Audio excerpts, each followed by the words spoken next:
नमस्कार दोस्तों, मैं रंजित कुमार और आपका अपना चैनल रंजित रैंक बूस्टर पे स्वागत है।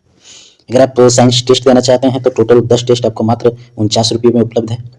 आप उत्पाद सिपाही, कार्यपाल, फील्ड वर्क, जिसमें भी आपका झारखंड में 20 क्वेश्चन साइंस पूछा जाता है उसके लिए बहुत ही इंपॉर्टेंट, अगर आप देना चाहते हैं तो मात्र 49 रुपये में उपलब्ध है, ले सकते हैं। तो चलिए आज की क्लास शुरुआत करते हैं और आज टेस्ट नंबर 6 है।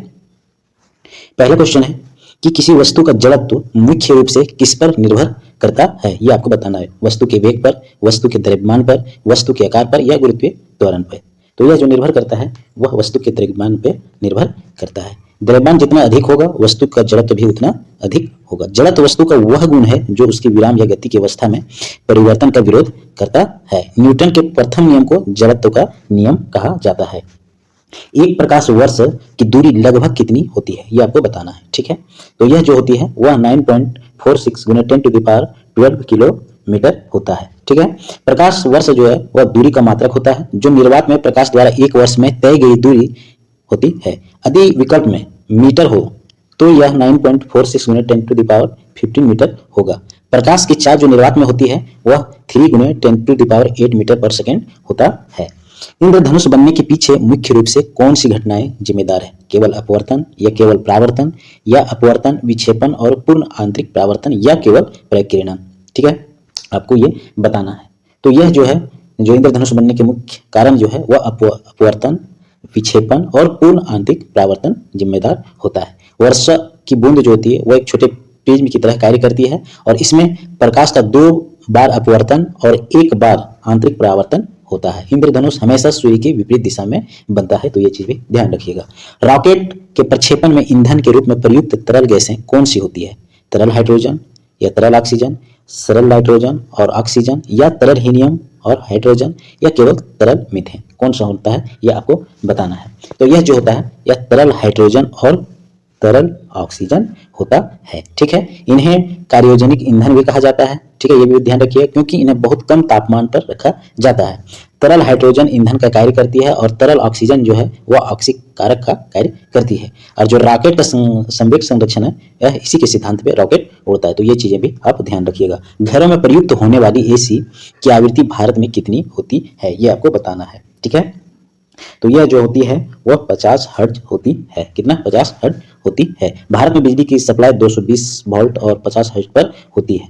प्रत्यावर्ती धारा जो जिसको हम लोग एसी कहते हैं अपनी दिशा और परिमाण समय के साथ बदलते रहती है और जो डीसी होता है वह धारा की आवृत्ति शून्य होता है।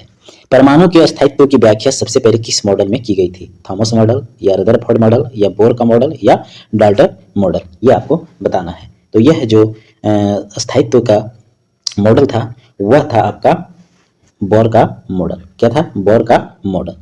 नील्स बोर ने बताया कि इलेक्ट्रॉन निश्चित ऊर्जा स्तरों में घूमते हैं, जैसे K-N-M-N कक्षा होता है ना, तो उसी में यह घूमते हैं। जब तक इलेक्ट्रॉन अपनी कक्षा में रहता है वह ऊर्जा का विकिरण नहीं करता है। ठीक है, रदरफोर्ड का मॉडल परमाणु के अस्थायित्व को समझने में विफल रहा था। रदरफोर्ड जो है का मॉडल परमाणु के अस्थायित्व को समझने में विफल रहा था। मिल्क ऑफ मैग्नीशियम जिसे MgOH2 का उपयोग किस रूप में किया जाता है, ये आपको बताना है। उर्वरक, एंटासिड, कीटनाशक या व्यंजक चूर्ण? तो ये आपके ऑप्शन है, आपको ये बताना है। तो इसका जो आंसर हो जाएगा वह एंटासिड हो जाएगा। क्या हो जाएगा? एंटासिड हो जाएगा। यह एक मृदु क्षार है जो पेट के अतिरिक्त अम्लता को उदासीन करता है और इसका जो पीएच मान होता है वह 10.5 होता है। ठीक है, ये चीज ध्यान रखिएगा। निम्नलिखित में से कौन सी धातु चाकू से काटा जा सकता है? आपका ऑप्शन है सोडियम और पोटेशियम, लोहा और तांबा, एल्यूमिनियम और चांदी, सोना और प्लेटिनम।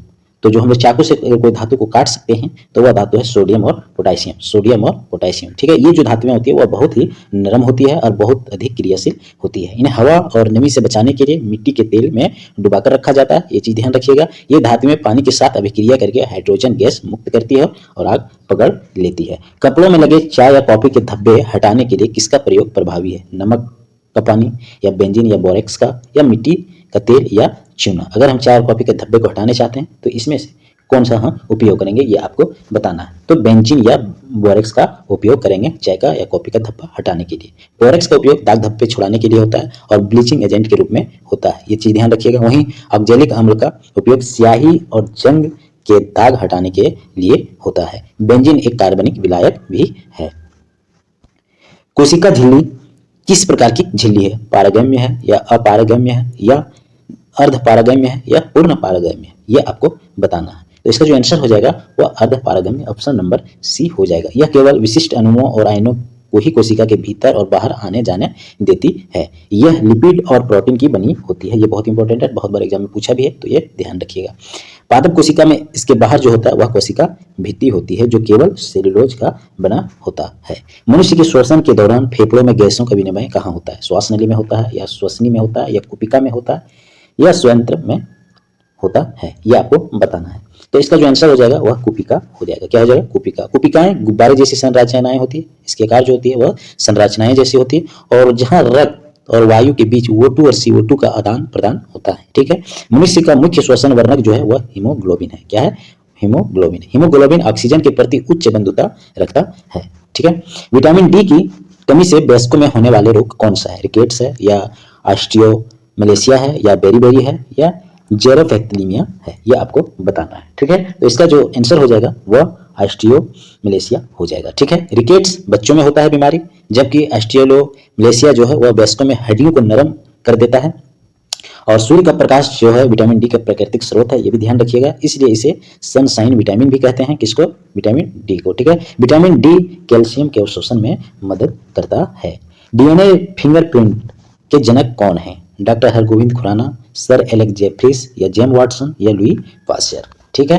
तो डीएनए फिंगरप्रिंट का जो जनक है वह आपका सर एलेक्स जेरिप्स हैं। कौन है? सर एलेक्स जेरिप्स हैं। ठीक है। भारत में इसके जनक डॉक्टर लालजी सिंह को माना जाता है, और इसका उपयोग अपराधियों की पहचान और पिता विवादों में सुलझाने में होता है। ठीक है। डीएनए की संरचना डबल हेलिक्स होती है, तो ये भी चीजें आपको ध्यान रखना है। शुद्ध पानी विद्युत का कुचालक होता है, क्योंकि यह बहुत कम आयनित होता है, यह एक अधातु होता है, या उदासीन होता है, या बहुत संघनित होता है। ठीक है। तो यह इसका जो आंसर हो जाएगा वह बहुत कम आयनित होता है, यह हो जाएगा। विद्युत के चालन के लिए मुक्त आयनों की आवश्यकता होती है, जो शुद्ध जल में नहीं होते हैं, और नल का पानी या समुद्री जल विद्युत का सुचालक होता है, क्योंकि उनमें लवण घुले होते हैं, और अम्लीय वर्षा का जल में विद्युत का सुचालक होता है। ठीक है।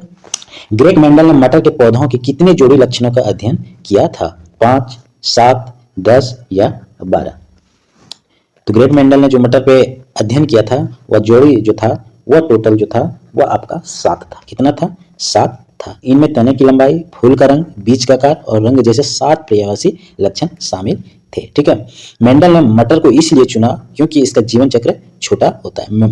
मेंडल के नियमों को 1900 में 3 वैज्ञानिक डीब्रीज, कॉर्नेस और सर्मक ने पुनः खोजा था। खाद्य श्रृंखला में प्राथमिक उपभोक्ता हमेशा क्या होते हैं? मांसाहारी, या शाकाहारी, या सर्वाहारी, या अपघटक? ये आपको बताना है। तो यह जो होता है प्राथमिक उपभोक्ता वह शाकाहारी होता है। ठीक है। जो सीधे हरे पौधों को खाते हैं। वहीं बाघ और शेर जैसे जीव जो है वह द्वितीय और तृतीय उपभोक्ता कहलाता है। तो ये ध्यान रखिए, बाघ और शेर द्वितीय और तृतीय, और पहला उपभोक्ता शाकाहारी होता है, और मनुष्य जो होता है वह सर्वाहारी की श्रेणी में आता है। सोना किस पदार्थ में घुल सकता है? सांद्र सल्फ्यूरिक अम्ल में, या सांद्र नाइट्रिक अम्ल में, या एक्वा रेजिया में, या ग्लिसरीन में? यह आपको बताना है। तो सोना जो है वह जो घुल सकता है वह एक्वा रेजिया में घुल सकता है। एक्वा रेजिया HCl और HNO3 का जो अनुपात होता है वह 3:1 होता है। यह सोना और प्लेटिनियम जैसी उत्कृष्ट धातुओं को भी गला देता है। कौन? Aqua regia. इसे अम्लराज के नाम से भी जाना जाता है। पेनिसिलिन किस सूक्ष्म जीव से प्राप्त होता है? यह आपको बताना है। जीवाणु, या कवक, या विषाणु, या शैवाल? तो इसका आंसर जो हो जाएगा वह कवक हो जाएगा। क्या हो जाएगा? वह कवक हो जाएगा। रक्त का थक्का जमने में सहायक प्रोथ्रोम्बिन का निर्माण कहाँ होता है? वृक्क में होता है, या यकृत में होता है, या तीली में होता है, या अग्नाशय में होता है? ये आपको बताना है। तो इसका जो निर्माण होता है वह आपका अकृत में होता है। कहाँ होता है? अकृत में होता है। अकृत जो होता है वो थ्रोम्बिन और फाइब्रिनोजन जैसे प्रोटीनों का भी निर्माण करता है। इनके निर्माण के लिए विटामिन के की आवश्यकता होती है, और हेपेरिन जो है नाम पदार्थ वह शरीर के अंदर रक्त को जमने से रोकता है। तो रक्त को जमने से मैंने थक्का बनने से कौन रोकता है? हेपेरिन। ये भी ध्यान रखिएगा। वातावरण में ओजोन छिद्र का सबसे पहले पता कहाँ चला था? ये आपको बताना है। हिमालय के ऊपर, या अंटार्कटिका के ऊपर, या सहारा मरुस्थल के ऊपर, या प्रशांत महासागर के ऊपर? ये आपको बताना है। तो यह अंटार्कटिका के ऊपर सबसे पहले पता चला था। ओजोन छिद्र का जो मुख्य कारण है वह क्लोरोफ्लोरोकार्बन है, जिसको CFC भी कहते हैं। ठीक है। ओजोन परत की मोटाई डॉप्सन इकाई में मापी जाती है। ये ध्यान रखिएगा, ये भी एग्जाम में बहुत बार पूछा गया है। और ओजोन दिवस जो मनाया जाता है वह 16 सितंबर को मनाया जाता है। अब बात करते हैं स्कोर कार्ड की। अगर आपका 18 से 20 सही है तो आपकी तैयारी बहुत ही अच्छी है, परिपक्व जिसको हम कह सकते हैं वो हो चुकी है। और अगर 15 से 17 के 20 सही हो रहा है तो बहुत अच्छा है, बस सिली जो मिस्टेक्स होता है आप उससे बचें तो आपके और अच्छे स्कोर हो सकता है। वहीं अगर 14 से सही है तो आपको जो कॉन्सेप्ट है टॉपिकों का वो दोबारा पढ़ें, क्योंकि स्कोर बहुत कम होता है। और इसके लिए आपको होता है क्या, रिवीजन और जो कठिन टॉपिक है उनसे कॉन्सेप्ट को क्लियर करें, ठीक है। ऑप्टिक्स जैसे हो गया, केमिस्ट्री जैसे हो गया, ये सब टॉपिकों पे बहुत ही विशेष ध्यान दें। और मैं एक ही बात कहता हूँ कि रिवीजन आप जितना ज़्यादा कीजिएगा सिलेक्शन का चांस उतना ज़्यादा होगी, क्योंकि जब रिवीजन बार बार कीजिएगा तो सिली मिस्टेक्स जो होता है वो नहीं होता है, ठीक है। और मॉक टेस्ट लगाने का उद्देश्य आपका यही होना चाहिए कि जो भी तो क्वेश्चन गलत हो रहा है उस टॉपिक को आप तुरंत आज ही पढ़ें, तभी आप मार्क्स को बढ़ा सकते हैं। इसलिए जब भी मेरे साथ ये टेस्ट लगाएं तो जो भी क्वेश्चन गलत हुआ उस देखें वो क्वेश्चन किस टॉपिक से पूछा गया, फिर उस टॉपिक को जाके पढ़ें। और जो भी क्वेश्चन गलत रहा उसको नोट कीजिए और उसको सप्ताह में एक बार रिवीजन कीजिए, तो आपका हमेशा मार्क्स बढ़ते रहेगा। अगर वीडियो पसंद आया हो तो शेयर सब्सक्राइब जरूर कीजिएगा। और अगर आपको टेस्ट देना हो तो मात्र 49 रुपये में अवेलेबल है 10 टेस्ट, ठीक है। आप कॉल कर सकते हैं इस नंबर पर। और वीडियो अच्छी लगे तो शेयर सब्सक्राइब जरूर कीजिएगा। और हमारे टेलीग्राम चैनल से जुड़ने के लिए रंजित रैंक बूस्टर भी सर्च करके जुड़ सकते हैं, या तो आपको पीडीएफ में भी दिया गया है तो वहां जाके भी जुड़ सकते हैं। तो चलिए आज का वीडियो यहीं पे समाप्त करते हैं। जय हिंद, जय जोहार।